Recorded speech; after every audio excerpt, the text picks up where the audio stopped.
Hello and welcome to today's GMDC InfoCast with another opportunity to turn insights into action. I'm Dave Wendland, Vice President Strategic Relations at HRG, a Milwaukee-based company working alongside our clients to improve their results across the retail supply chain. GMDC Retail Tomorrow is a retail trade association connecting people and companies to opportunities for growth. Today's InfoCast is being recorded and will be available as part of GMDC's library of resources, including the Self-Care Roadmap, white papers, and past InfoCasts. Also, please mark your calendars for the next InfoCast to be conducted on June 3rd and hosted by Christina Vale of Profitero, addressing general merchandise in the new normal, the impact of digital health.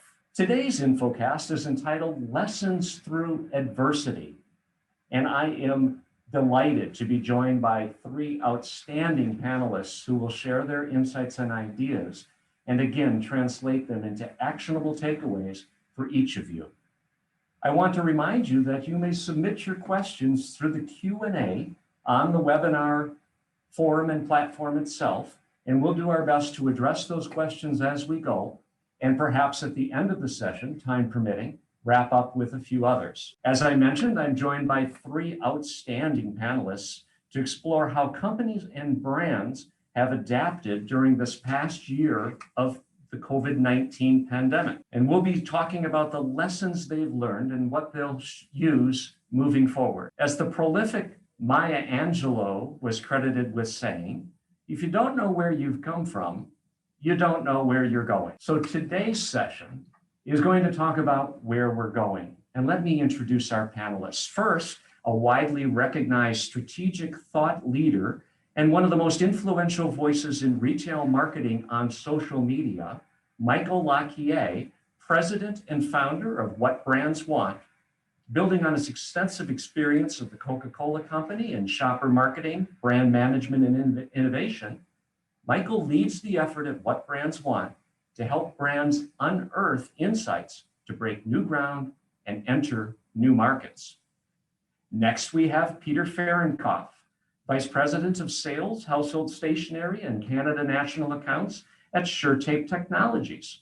With more than 15 years of service with SureTape and former executive with American Greetings Corporation, Peter is an active member of the GMDC Education Leadership Council and past board of directors member, as well as an active member of NACDS, International Housewares Association, and Peter serves on the board of directors for the Kids in Need Foundation. Welcome, Peter. Thanks. I'm also pleased to be joined by Rick Redadovich, a director of sales for BIC Consumer Products. Rick's 30-year career at BIC has encompassed a variety of sales and sales management roles, while also serving on GMDC's Education Leadership Council, helping shape insights for retailers, wholesalers, and supplier partners. Well, gentlemen, good morning, good afternoon, and welcome to Lessons from Adversity. I'm going to throw a question right out to all three of you. And Rick, I'll ask you to answer first. What do you think the biggest aha moment during the past 12 months has been for you or for BIC? First, Dave, thank you, and thank you for the opportunity. Certainly looking forward to the dialogue. I think one thing, adversity does one of two things. Either brings out the best or it brings out the worst in a company. I'm proud to say that from our perspective, it brought out the best in our company. I think what it taught us was how resilient our team and our company is. The ability for us to quickly pivot and adjust based on the impacts, what the pandemic placed on our businesses is probably one of the biggest things that we learned. And I think the big thing is that we were quick and nimble, and those are, I think, difference makers in how we were able to respond very effectively to the past 12 months. Really appreciate that perspective, Rick. And I've read and watched how the BIC Corporation has really responded, and I'm glad you used the term resilience because it is demonstrated through the efforts that your company has taken. Michael, what about your perspective? What have you seen either through your lens or through the lens of some of your clients? Yes, so thanks for having me today, Dave. Just similar to Rick, I'm excited about the dialogue and the opportunity to share some learnings. I think it's obviously an understatement to say that what's happened over the past 12 months was a huge shock to the system. The pandemic has forced trial consideration of brands and retailers that, hasn't really ever happened before. And this was a time where shoppers were up for grabs like never before. And as Rick said, brands need to act with agility like never before. And I think for me, that's one of the key lessons of this forced trial, considering different brands, considering different retailers, for brands to really grab hold and take those new relationships, take those new opportunities. They've got to continue to act with agility and speed that didn't happen before, especially for a lot of the larger CPG companies. It's been said that there's been 7 years worth of, pent up demand for change in our industry, and it all happened in the last 12 months. Peter, from your perspective, what is your big aha moment? First off, Dave, thank you for the opportunity to be part of this panel, and I'm gonna echo a little bit of where Rick went, because as we went into the pandemic, and it was interesting, we were together as this group, maybe sans Michael out in one of our planning sessions for GMDC, and we were all kind of sitting around joking a little bit about, well, this would be a great place to get stuck. Well, there's really no better place to get stuck than at home. So I was glad to get back home as we got into the pandemic. But one of the things that really struck me as we went into pandemic was about our team. And we have a saying at our company that our people make the difference. And when I first saw that slogan, when I joined the organization, I kind of said, oh, everybody says that, but it really is true. And our people made the difference. That word Rick used, resilience, really came through in our organization. And the real superheroes of our organization were our operational team, who they went in it every day. They worked hard. They did the unbelievable to make it happen, so we continue to service our customers as an essential manufacturer. So to me, that was the big aha, was how our team came together, and the people in your organization really do make the difference. And at SureTape, our team really did do that. Outstanding. I think the three examples, or the examples that each of the three of you gave, are very relatable. And I have heard countless accolades to the people, Peter, to the teamwork that resonated as a result of this, and to that opportunity to be agile, as you said, Michael, making decisions more quickly and adjusting business practices in a way that really required not paralysis by analysis, but rather action first.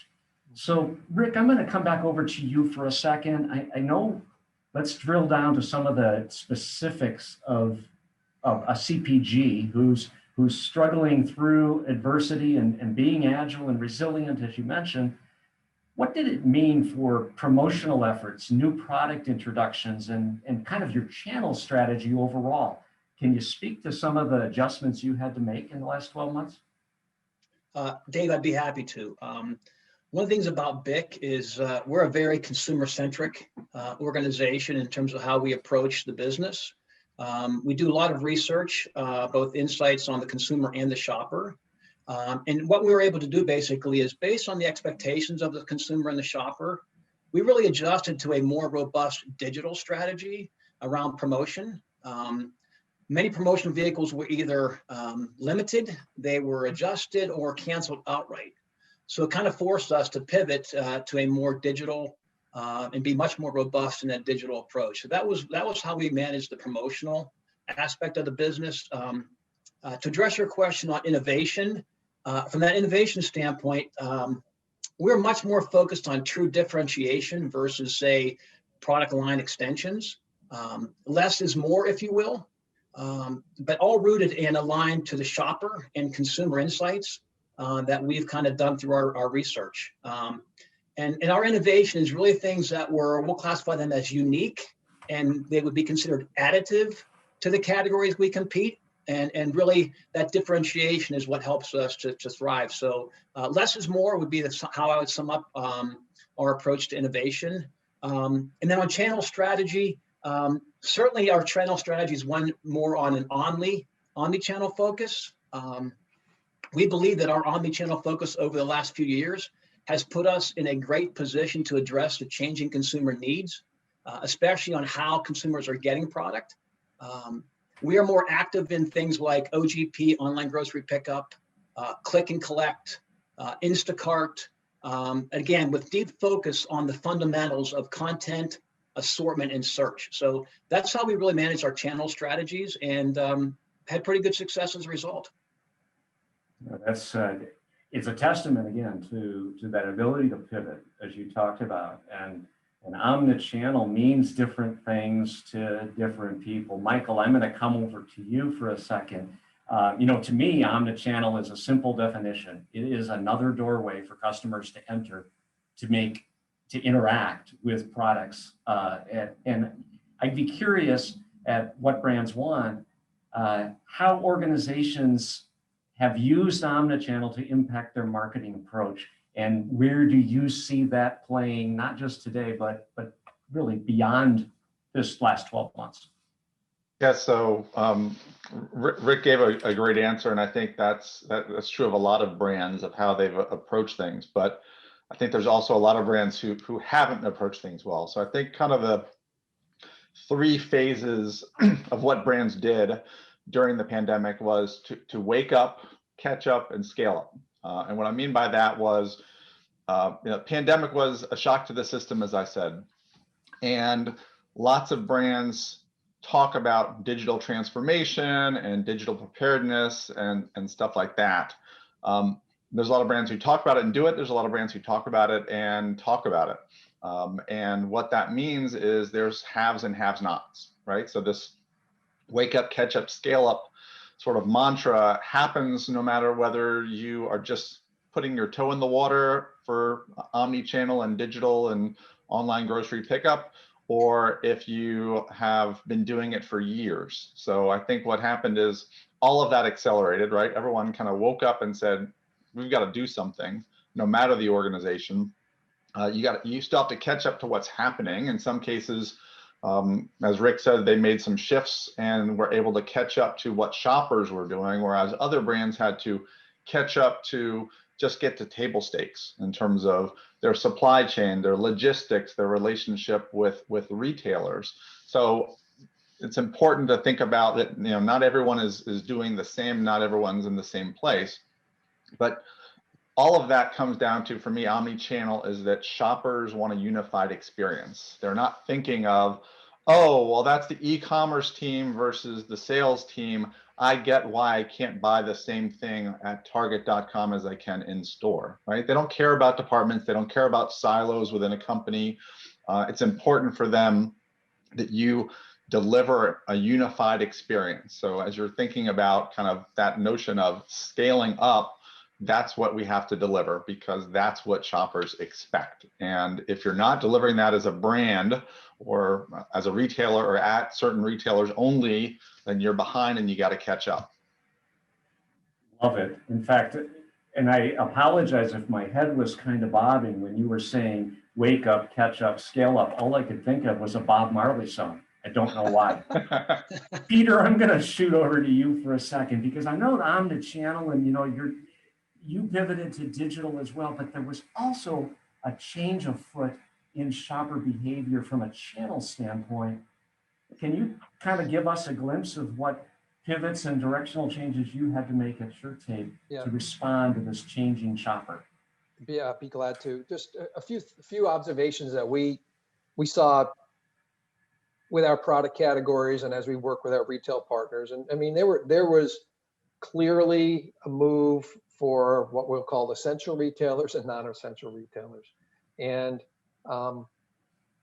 we're fortunate that we have a very large footprint within essential retailers, and we saw that that really benefited us in many ways. Small format retailers really experienced tremendous growth, and And we had the benefit at Sure Tape that we trade across numerous channels. And, you know, an example that Ace Hardware had one of their greatest years ever. As the consumer found places to go that were more convenient, that they felt safe to shop in. The other part we found is that retailers where for example, a food store, we found our business for many of our products was explosive. And part of that was due to once the consumer committed to going into a store and she masked up, she got in the store and she wanted to fulfill her whole shopping mission in one trip. And she was being forced down aisles in many cases that she may never have gone down before in the past because of one-way aisles. And we benefited from that because maybe those were aisles that were not trafficked as heavily as they were in the past, but now they were because they had to go down those aisles. The other piece that we found, obviously, and I think all of us would talk to is in our own lives was a frictionless shopping experience. We contactless, we wanted to move in and out of the store in a quick way. And I think that's going to be with us for the foreseeable future. I know all of our credit cards now, you don't even have to put in a machine, just sit on top of the checkout and you're on your way. So those are the pieces that and areas that we saw that really impacted. And I would be remiss if I didn't mention Omnichannel as well, because it had a dominant effect upon our business and how we've operated. And that's going to be with us in a bigger way as we go forward. I agree with you 100%, Peter, that we're probably never going to return, to where Omnichannel is not part of our conversation. That needs to be part. The other thing is, and I really appreciate the fact you pointed out about the one-way aisles and the different habits that shoppers went through in terms of navigating their shopping experience. We actually discovered, with the help of GMDC and a couple of sponsors, Clorox and Navajo, that there were new categories actually emerging as a part of the pandemic shopper as well, one of which was personal safety essentials. In the recent white paper that GMDC published certainly puts a spotlight on how to coalesce items that a shopper really needs to protect themselves, protect their home, protect their health into one category. And we're starting to see now the fruits of how organizations are implementing that. Similarly to what you said, Peter, in terms of shoppers are navigating the store differently, they're grabbing items in a different way, maybe shopping in a faster mode, not lingering as much in the aisles, but really stocking up on those essentials. In your business, you want it to be a sticky shopping experience with Sure Tape. Very good, very good. Maybe too many puns for the day. I'm going to throw a question out to all three of you. Feel free, anyone or all of you can respond. What pressures do you think have been put on the shoppers in the store, and what is the impact primarily to your product offerings, whether it be the breadth of offering or the size of SKU or the combination packs that you've had to create? So what has the shopper behavior done to product assortment? And I'll throw that out to all three of you. Yeah, I'll take a shot at that. We've definitely seen the homebody consumer, and I'll use that terminology. I'll steal that from some of our retail partners that use that, the homebody, because the consumer now, your home has become more than just a place that you go and sleep at night. You're cooking more than ever. Your office is there. You're schooling. You're exercising. All the things that I'm sure many of the folks on the INFOCAST right now are doing in their own personal lives. That's impacted our business in a tremendous way. We're seeing our products that are in DIY home improvement have had tremendous growth and organization.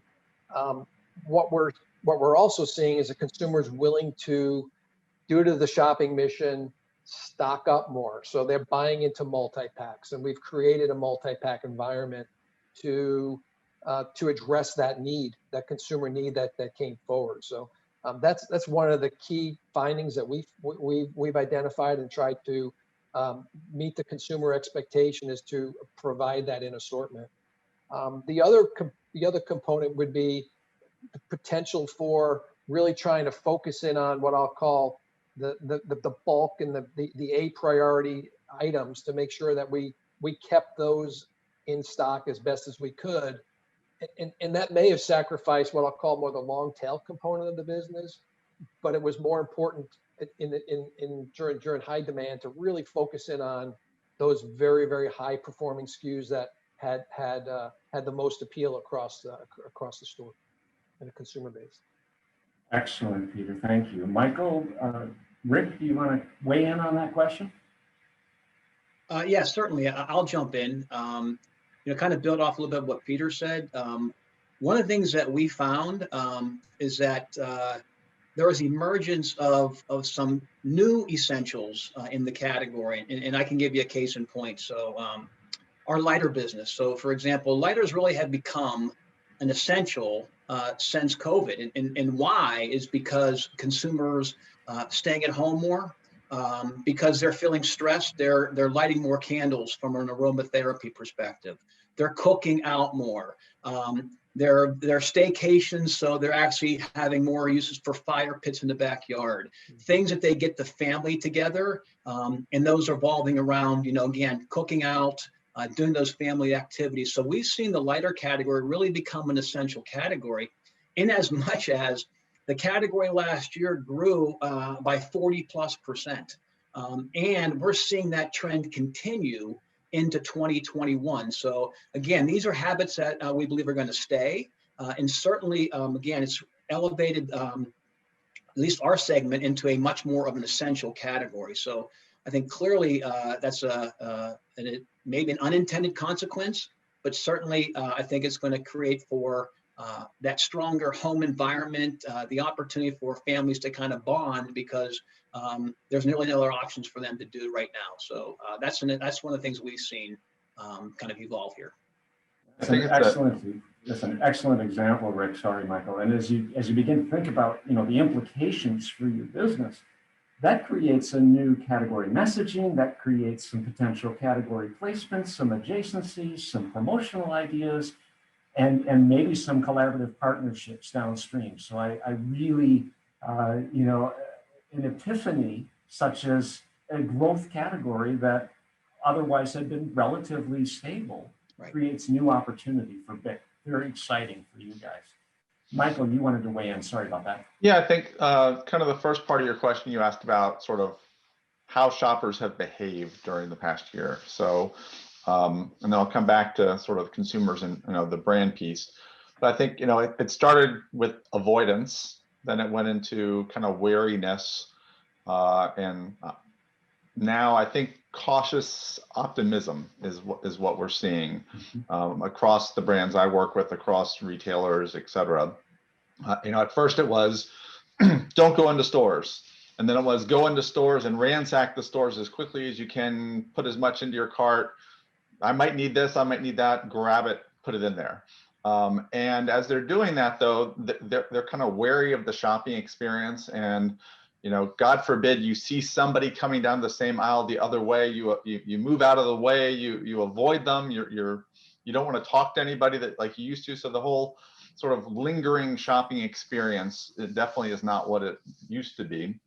But now I think people are returning. People are starting to do things that they haven't done in a while, which is great in general. But I think coming back to the consumer piece, both Peter and Rick said it, consumers are habitual. So as I said earlier, this sort of shocked the system and made them do different things, whether it's, my store was closed, or I couldn't go to the store, or I couldn't do this, I had to buy online, et cetera.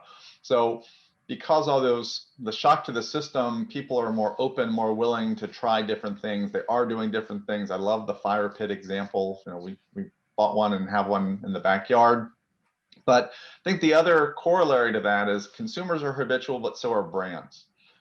And so, hey, we offer 10,000 SKUs, and we have that long tail that is maybe unprofitable, but somebody's going to buy it and we want to have it, et cetera. I think brands are really reconsidering their product assortment and their offering, not just scramble to keep things in stock, but do we really need that? Do we need the same organizational structure? Do we need the same product offering? Do we need somebody calling on the digital person at Walmart and the merchandiser at Walmart, right? Even Walmart is now combining those roles. So I think that notion that consumers are habitual and the changes that have happened there are pretty interesting to keep an eye on. And I think from a brand standpoint too, the changes that are happening or have happened need to be looked at long term. And when we talk about this return to normal, they really need to be not just, as we talked earlier about agility, but what should we be offering as a company? What should we be offering as a brand to meet consumer needs where they are today, not where they were 12 months ago, or even in some cases 12 years ago, because the assortment hasn't changed.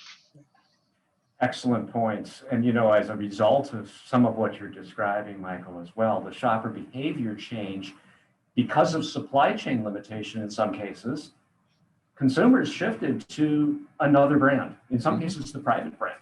And that too may be something they stick to going forward. So I think it'd be a great time. We're about halfway through the discussion today. I'm going to pull up our first poll question and get an idea from the audience. We've got about 80 or so people on the line. Let's see if we can generate a response to the question about what's going to be remaining after post-pandemic effect. And I've got 4 choices for you. One is SKU rationalization and portfolio compression, private brand expansion at retail, increased direct-to-consumer introductions by CPG brands, or channel shifting to smaller format retail, as Peter described. So let's start to see what's happening with the poll. I'll let this run for a couple of moments. It looks right now that in the lead, we've got increased direct-to-consumer introductions by CPG brands. We've all read about Nike in the last few weeks. Unilever's done some things in that realm. SKU rationalization and portfolio compression seems to be ebbing and flowing in our discussion. Nobody feels private brand expansion is going to be a big winner. Let this go for 2 more minutes.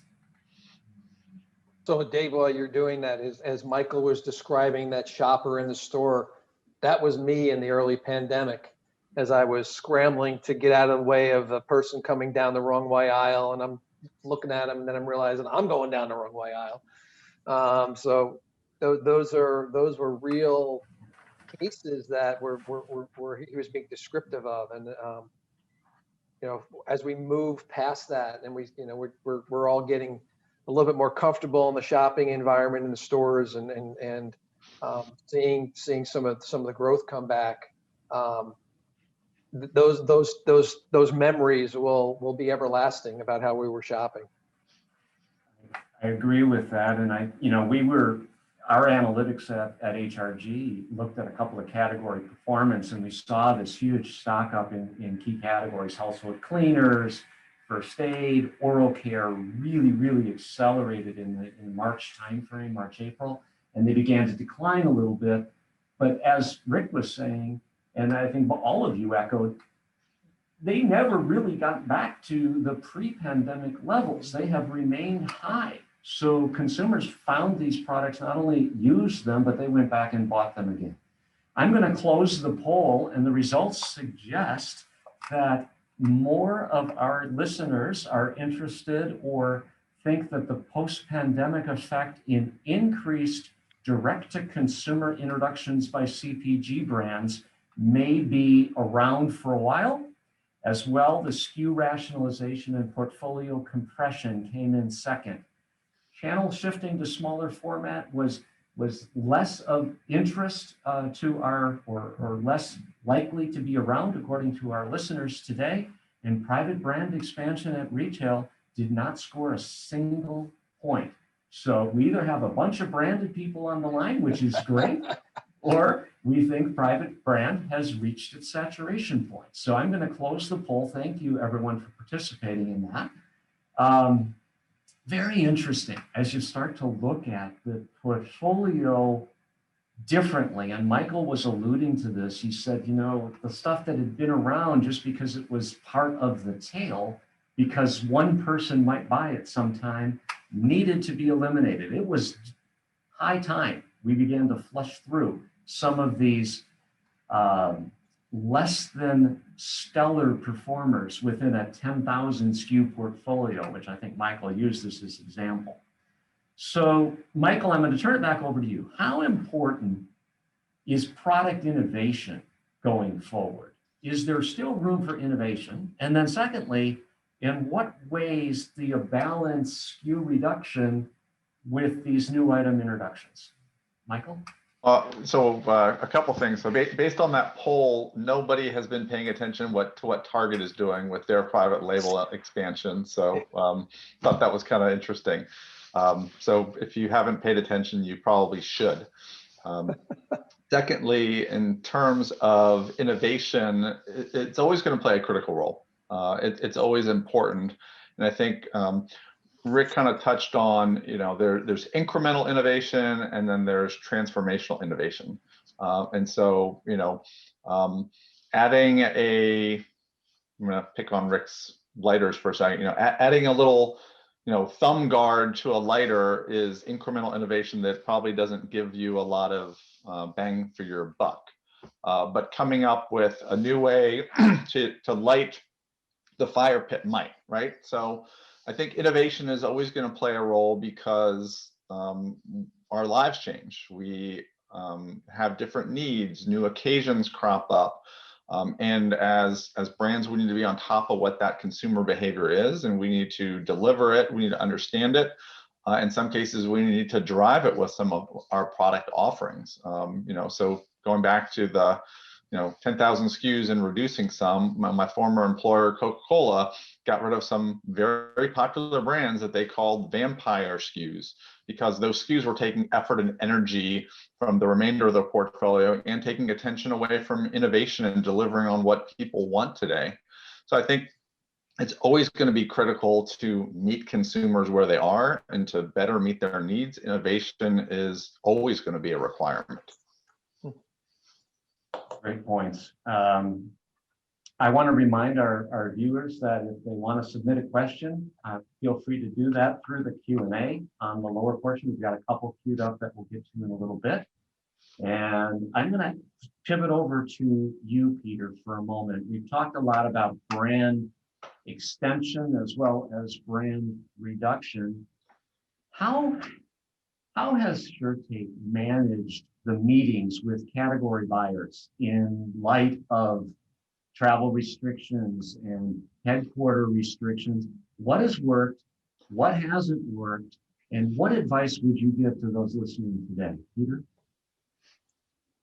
Appreciate the opportunity to answer this question. And I'm sure Rick will have maybe some similar agreement where this is gone for us. First off, when we went into pandemic, I was concerned for our team and how we would be able to continue to have that interaction with our customer. I was pleasantly surprised and really appreciative of the trade because they stepped up as well and made themselves accessible and started to leverage and utilize the different media that was available. It took a little bit of time to get to speed, but I would say within 6 to 8 weeks, we were active in fully engaged with our customers in an environment. And in some cases, we were able to have meetings with customers more frequently than we would have had in the past because, quite frankly, we weren't spending time on airplanes or running around airports.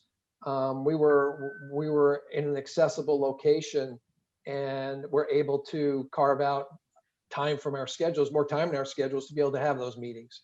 But the trade was very good and has been, continued to be very good in allowing us to interact with their teams, different technology platforms. We've all become very proficient at either, your preferred platform, let it be Teams, Zoom in this case, or Cisco's WebEx.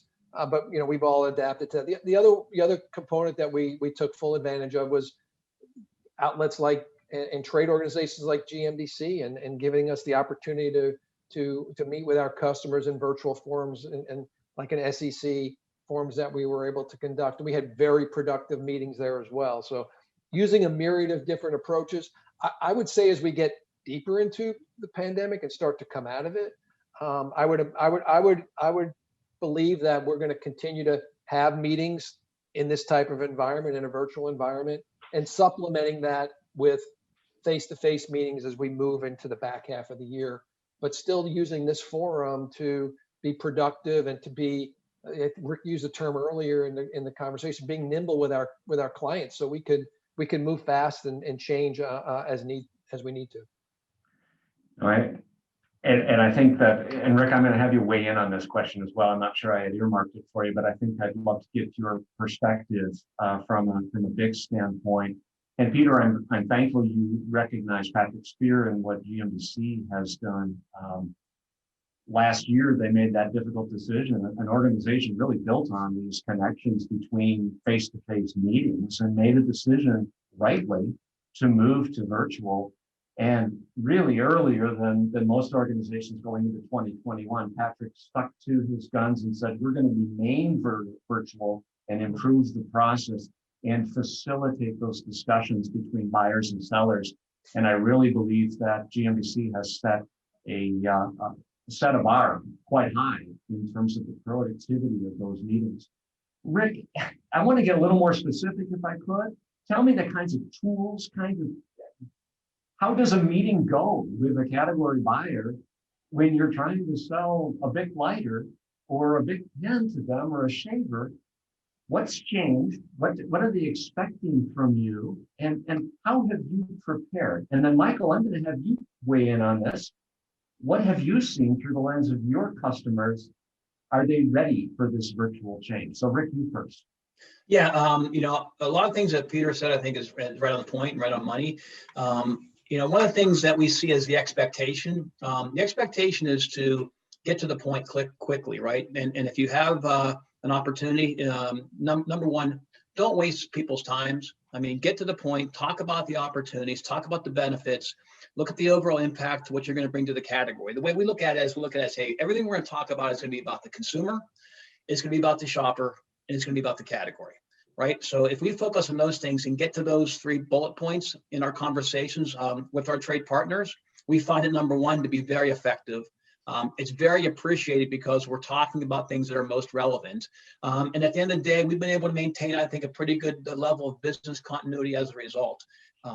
Hey, look, I agree. I think at some point in time, we'll get to a hybrid approach to the business where we'll have some meetings that might be on campus at some point.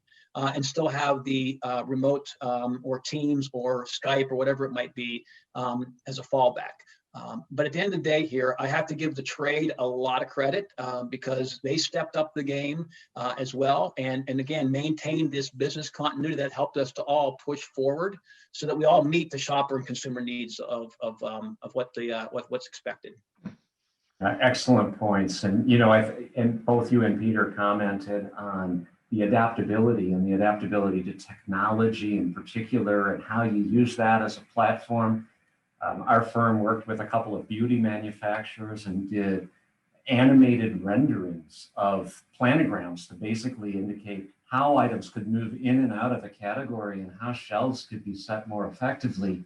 And in a virtual setting, that made all the difference because the buyer could visualize what kind of a dramatic change that could make to a set versus seeing it one-dimensionally on a piece of paper. So I really think there's benefit, to your point, Rick, that's going to hang around long after this, but a hybrid where there's SEC, strategic meetings, may have to be face-to-face, and perhaps some of the more tactical or category strategy versus global strategy could be done virtually. Michael, what have you seen? Dave, one other point, just jump real quick. Yeah. And, the other aspect of virtual meeting that allowed us to bring more of our team members into meetings that were not able to participate in the past, and allowed us to put our shopper insights team, our marketing team in front of our clients. And I think that has been a real benefit for both, our customers and for our organization as well as we go forward. Love that acknowledgement. People that otherwise couldn't have traveled to those meetings. They weren't on the all airport team, couldn't be face to face. You're absolutely right. Bringing in the subject matter experts for that 1 hour or 20-minute or 15-minute block of time can make all the difference. Mhm. Michael, how about you? What have you seen? Yeah, I think Peter raises a phenomenal point, one I was going to touch on a little bit. So when I was at Coke, my team led our customer collaboration center, where we basically brought in customers, everything from the San Diego Zoo to Walmart, right? So we define customers very broadly.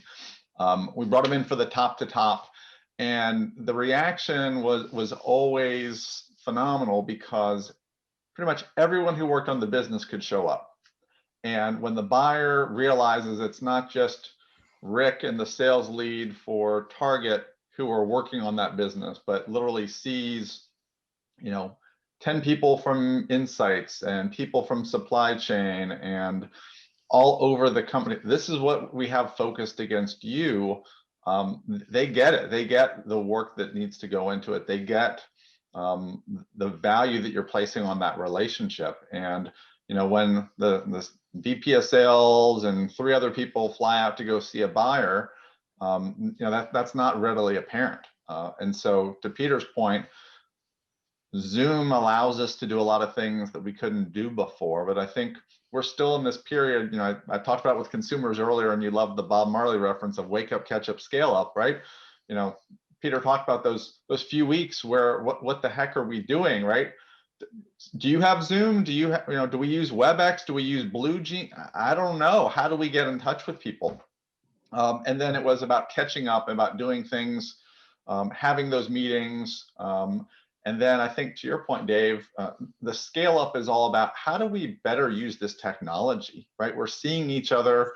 We're not just on a conference call where there's 8 people in the room and only 2 people can be heard, and the other people on the line are saying, Rick, can you say that again? Or Dave, what did he say? Because you're close to the microphone. That's not productive. So I think we're still in this period of scale up because we're kind of just using Zoom and WebEx and Teams for the way we've always operated versus truly jumping in and making it a lot more collaborative and using a white screen and changing things and using the virtual things that you talked about. So I think there's a huge opportunity for that. And then you asked about sort of me and my company.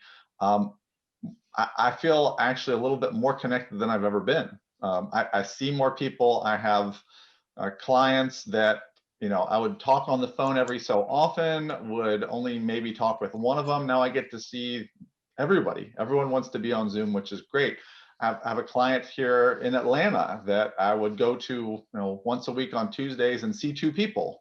Now when we have a call, there's 8 people on the line, and we can work on pitches and presentations collaboratively using a lot of these tools that we didn't do before. So I think it's incumbent upon us to say, how do we better use these tools?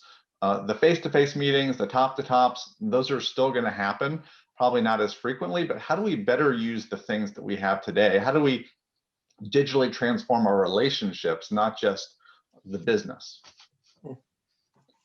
I love each of the 3 perspectives that you brought to this, and they're all very complementary in terms of your approaches of not just preparing for meetings, and Rick, your 3-step approach to make sure that you cover the shopper and the category and the opportunity and make sure that that's there and that you're scaling up using the virtual tools that are available. And to Peter and Michael's point, putting the right people in the room and having a true engaged conversation. These are things that I also believe are going to stay around for many, many years to come. And the point, I was thinking about another poll question. I'm going to forgo that because we have great dialogue going. But I'd like to challenge everybody on the phone or on this podcast to think about how are they utilizing the technology today? Are they making full advantage of it? Are they using things like virtual renderings? Are they using things to put the right people in the room and the whiteboarding, as Michael suggested? Are they following a formula for success, as Rick suggested, so that the time is used in a way that's productive, that it isn't spent delving into something that isn't going to make a difference to that retailer's business tomorrow because they don't have time to wait. And then to Peter's point, making it a meeting that is not just with their interests in mind, having a set agenda that says we're going to listen to understand what your needs are, but being able to react with the right people in the room. If on the dime, you've got to agilely change to say, here's how we're going to now approach this client because I've got the people in the room to make the difference, I think that's wonderful. So, there are probably those people that miss the treats and the lunches and the other opportunities when they get together at these meetings. But honestly, virtual is here to stay, in my opinion, and we just have to make better use of it.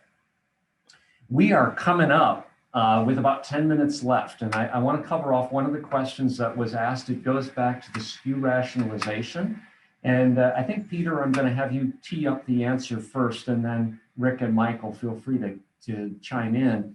A viewer wants to know if a retailer or how a retailer can maintain their differentiation if manufacturers continue to whittle down their SKUs and rationalize them so that it becomes a common playing field.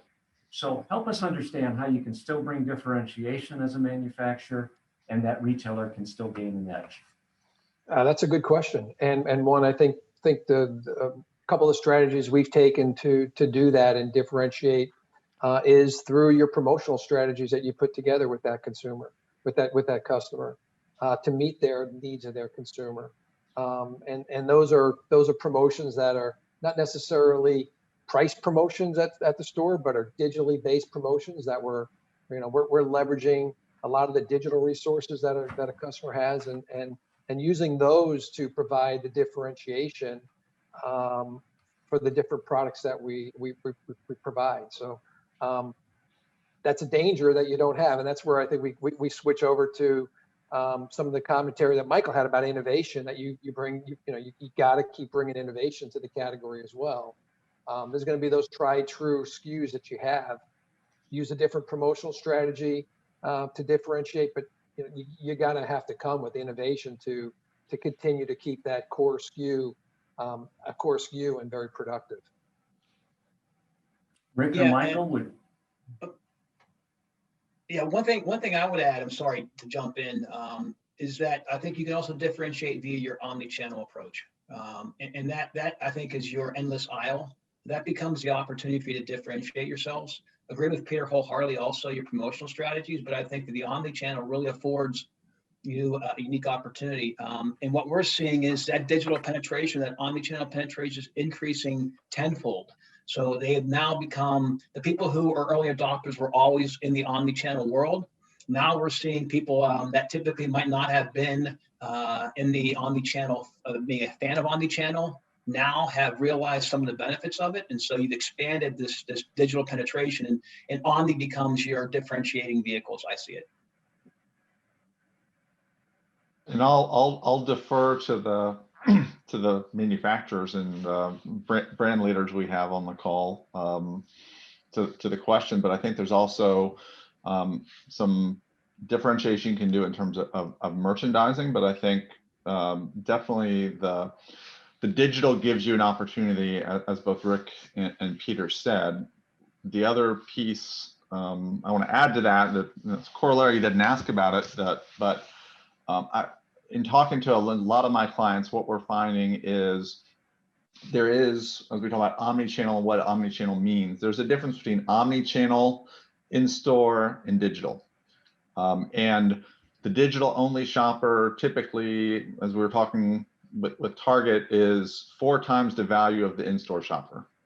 But that omnichannel shopper who's doing both is 10 times the value of the in-store only. And this is consistent with work we did at Coke 8 years ago. So really honing in and understanding their needs. And as Rick said, understanding the shopper and consumer needs. If you do that, right, the consumer at Walgreens is very different than the consumer at Walmart. So as you're doing your SKU reduction, you're going to take that into account to say, what is my offer and what's my occasion, brand, price, pack, channel strategy So you're going to be adjusting SKUs, but you're going to be doing it with that true north. And if you do that, you're going to be successful. I love it. And I, the characterization of 4 times the value, 10 times the value really begins to put the ROI into where the effort ought to be. And I would invite the retailers on this call and those who listen to the recording afterward to be transparent with their suppliers and explain to them what is their digital strategy, what is their omnichannel approach to market, and how important is the brick and mortar shopper to their operation. And ask the manufacturer to have a seat at the strategic table to really set the course and bring forth that shopper insight, the product differentiation, and as well as the promotional effort. It should not, I don't believe the future is going to be based on promotion as much as it is personalization and connection with shopper. Mhm. So Michael, I'm going to ask you just kind of this blue sky question, if I may, and then I'm going to go back and ask Rick and Peter one more blue sky question. But my blue sky question is, what is the one change you made, whether it's personal or for your clients, during the pandemic that you feel was a great decision and that you wish others would also do? Oh, that's a big one. Yeah, it is. I guess I shouldn't say athleisure, right? But I think that the big change I made, I don't know that it's necessarily a big change, but I think you've got to, you're on Zoom all day. We've probably all read or heard, and those of us with kids definitely, of like Zoom fatigue and stuff like that. And I think it's easy to be easy at the beginning of COVID to get kind of lost in perhaps despair or lost in the fatigue of being on Zoom all day and stuff like that. So I think the biggest sort of, it's not necessarily change, but the biggest thing I did was sort of like lean into it, right? Lean into the relationships, connect with and reconnect with people that you haven't necessarily talked to in a while. Yesterday I reconnected with somebody at Campbell, somebody at Coke, somebody at other brands. And so I think kind of leaning into it, right? You can kind of sit back and see what happens, or you can lean in. And I think the decision I made personally, professionally, was you got to lean in. You got to be there for others. You got to offer to help. You got to be engaged, as opposed to waiting or expecting things to happen. I think for all of us, kind of the big question could be, how many people are going to come back into the stores, come back into your category, come back into your brand? Or the big question could be, how am I going to lean in and engage with people in the stores, people online? How am I going to re-engage with the category? So I guess the biggest learning, or the biggest sort of piece of advice I would say, is like kind of lean in. Don't just expect things to happen. Be very not forceful, but make sure that you're engaging, as opposed to waiting for this return to normal or anything else in your business. Excellent points, all of them. And if I need to limit your screen time, let me know. Thank you. Rick and Peter, I asked at the beginning what that one aha moment was from the past 12 months. Now I'm going to ask the question a little bit differently. Rick, if there was one lesson that you learned, hard knock lesson, maybe it fell on your lap, what's the one lesson that you want to impart to our listeners to be able to say, learn from what I did? And Peter, what is the one lesson that you want everyone to walk away with? So Rick, you first.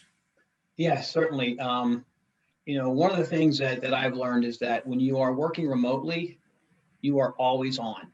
So those meetings start at 7 a.m.